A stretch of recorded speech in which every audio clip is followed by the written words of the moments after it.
Well, it's finally done. After the last couple of years of trade baiting, the Toronto Raptors have finally traded the last piece of their championship squad, Pascal Siakam. And he's going to the Indiana Pacers for Bruce Brown, Jordan Nwora, 3 first-round picks, and Kira Lewis as the Pelicans sneak in here, technically to make it a 3-team trade. Not a bad exchange for the Raptors, though it does leave you with a couple of what-ifs from last year, if it could have been a little sweeter, or if Indiana, in this case, could have traded Mathurin or Nembhard. But I mean, really, it does sort of seem like a lack of direction by the front office, and this is the trade package you get for your 29-year-old two-time All-Star and NBA champion. Well, the picks can look great in a trade. 2 will probably be late this year. Then the other pick, Indiana's first in 2026, you're just hoping Siakam doesn't sign back and the Pacers have a down year, and it's maybe a lottery pick, but that's kind of it. And unfortunately for Raps fans, it just seems too reminiscent of the way Lowry left for basically nothing. I mean,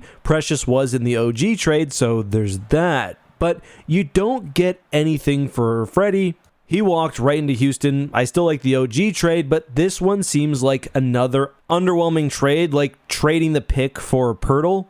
I mean, I thought the whole reason for bringing back the Yak was that so he could play with his best bud Siakam, but I guess that's the way she goes. I feel like he could maybe be on the move next as he's signed for the next 3 years. Now, for the Indy side of this, fantastic. I mean, I think you love to see it.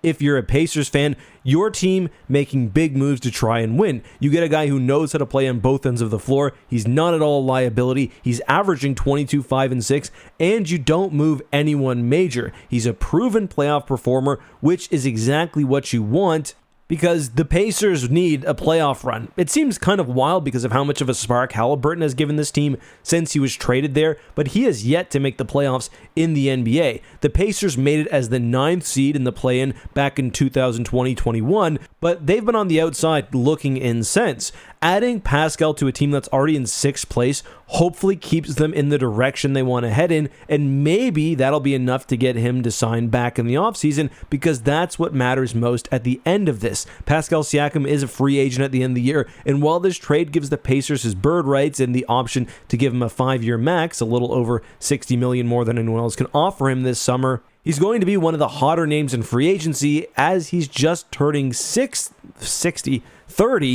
and looking for a solid payday before the knees start fading. But I like it. I think it's going to be fun to watch him and Hallie running and gunning for the Pacers, and maybe, just maybe, if the matchups go the right way, we get to see these guys make a run this spring. What do you think of this trade for Indiana and the Raps? How do you think Siakam manages this offseason? Let us know down below.